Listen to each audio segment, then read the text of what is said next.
ह्रीङ्कारासनकर्पितानलचिकां सौक्लीं कलां बिभ्रतीं सौवर्णां वरधारिणीं वरसुधा तौतां त्रिनेत्रोज्ज्वलां वन्दे पुस्तकपाशमङ्कुशधरां स्रग्भूषितामुज्ज्वलां त्वां गौरीं त्रिपुरां परात्परकलां श्रीचक्रसञ्चारिणीम् ओमस्य श्री शुद्धशक्तिमाला महामन्त्रस्य उपस्थेन्द्रियातिष्ठायी वरुणादित्यऋषिः देवी गायत्रीश्छन्दः साध्वीग ककारपट्टारग पीडस्थित कामेश्वराङ्गनिलया महाकामेश्वरी श्रीललिता भट्टारिका देवता ऐं बीजं क्लीं शक्तिः सौकीलकं मम खड्गसिद्ध्यर्थे सर्वाभीष्टसिद्ध्यर्थे जपे विनियोगः मूलमन्त्रेण षडङ्गन्यासं कुर्यात् तादृशं खड्गमाप्नोति येन हस्तस्थितेन वै अष्टादशमहाद्वीप सम्राट् भोक्ता भविष्यति आरक्ताभां त्रिनेत्राम् अरुणिमवसनां रत्नताडङ्गरम्यां हस्तां भोजैश्च पाशां कुश मदनतनुर्सायकैर्विस्फुरन्तीम् आबीनो तुङ्गवक्षोरुह विलुडद्धार हारोज्ज्वलाङ्गीं ध्यायेत् अम्बोरुहस्ताम् अरुणिमवसनाम् ईश्वरीम् ईश्वराणां लमित्यादिपञ्चभुजां कुर्यात् ॐ ऐं ह्रीं श्रीं ऐं क्लीं सौः ॐ ऐं ह्रीं श्रीं ऐं क्लीं सौः ॐ ऐं ह्रीं श्रीं ऐं क्लीं सौः ॐ नमस्त्रिपुरसुन्दरी हृदयदेवी शिरोदेवी शिखादेवी कवचदेवी नेत्रदेवी अस्त्रदेवी कामेश्वरी भगमालिनी नित्यग्लिन्ने बेरुण्डे निवासिनी महावज्रेश्वरी शिवदूती द्वरिदे कुलसुन्दरी नित्ये नीलपदागे विजये सर्वमङ्गले परमेश्वर परमेश्वरी मित्रेशमयी षष्ठीशमयी उटीशमयी शर्यानादमयी लोभामुद्रामयी अगस्त्यमयी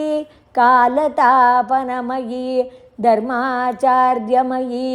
मुक्तकेशीश्वरमयी दीपगलानादमयी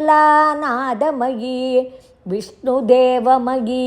प्रभाकरदेवमयी तेजोदेवमयी मनोजदेवमयी कल्याणदेवमयी वासुदेवमयी रत्नदेवमयी श्रीरामानन्दमयी अणिमासिद्धे लगिमासिद्धे महिमासिद्धे ईशित्वसिद्धे वशित्वसिद्धे पराकाम्यसिद्धे बुद्धिसिद्धे इच्छासिद्धे प्राप्तिसिद्धे सर्वकामसिद्धे ब्राह्मी माहेश्वरी कौमारी वैष्णवी वाराही माहेन्द्री चामुण्डे महालक्ष्मी सर्वसंशोभिनी सर्वविद्राविणी सर्वाकर्षिणी सर्ववशङ्करी सर्वसङ्कर्षिणी सर्वोन्मादिनी सर्वमहांकुशे सर्वकेशरी सर्वबीजे सर्वयोने सर्वत्रिकण्ठे त्रैलोक्यमोहन चक्रस्वामिनी प्रकटयोगिनी कामाकर्षिणी बुद्ध्याकर्षिणी अहङ्काराकर्षिणी शब्दाकर्षिणी स्पर्शाकर्षिणी रूपाकर्षिणी रसाकर्षिणी गन्धाकर्षिणी चित्ताकर्षिणी धैर्याकर्षिणी स्मृत्याकर्षिणी नामाकर्षिणी बीजाकर्षिणी आत्माकर्षिणी अमृताकर्षिणी शरीराकर्षिणी सर्वाचरपरिपूरकचक्रस्वामिनी गुप्तयोगिनी अनङ्गकुसुमे अनङ्गमेखले अनङ्गमदने अनङ्गमदनादुरे अनङ्गरेगे अनङ्गवेगिनी अनङ्गाङ्कुशे अनङ्गमालिनी सर्वसंक्षोभणचक्रस्वामिनी गुप्तधरयोगिनी सर्वसंक्षोभिनी सर्वविद्राविणी सर्वाकर्षिणी सर्वाह्लादिनी सर्वसम्मोहिनी सर्वस्तंभिनी सर्वजृम्भिणी सर्ववशङ्करी सर्वरञ्जनी सर्वोन्मादिनी सर्वार्थसाधिनी सर्वसम्पत्तिपूरणी सर्वमन्त्रमयी सर्वद्वन्द्वक्षयङ्करी सर्वसौभाग्यदायकचक्रस्वामिनी सम्प्रदाययोगिनी सर्वसिद्धिप्रदे सर्वसम्पत्प्रदे सर्वप्रियङ्करी सर्वमङ्गलकारिणी सर्वकामप्रदे सर्वदुःखविमोचनी सर्वमृत्युप्रशमनी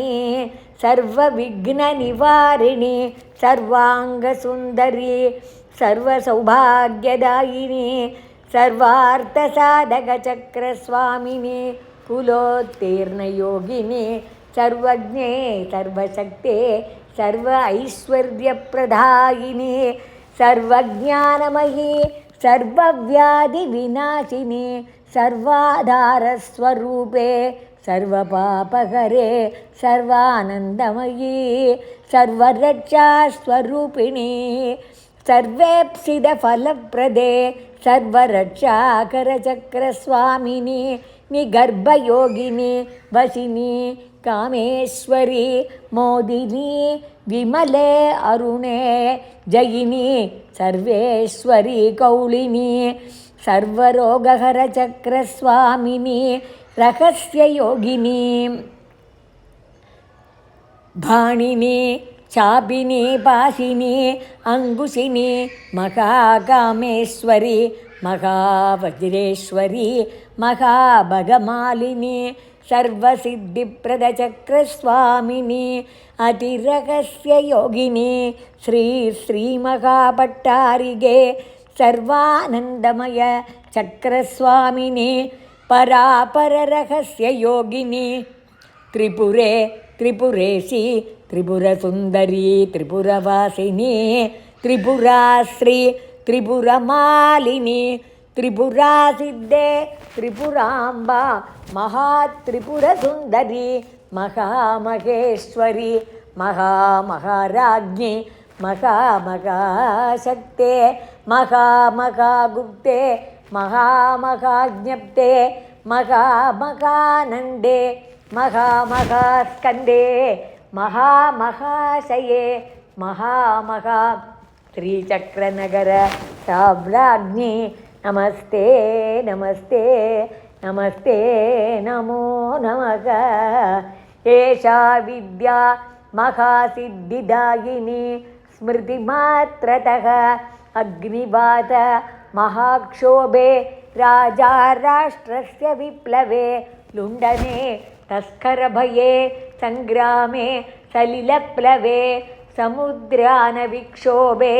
भूतप्रेतादिगे भये अपस्मार ज्वरव्याधि मृत्युक्षामादिजे भये शाकिनी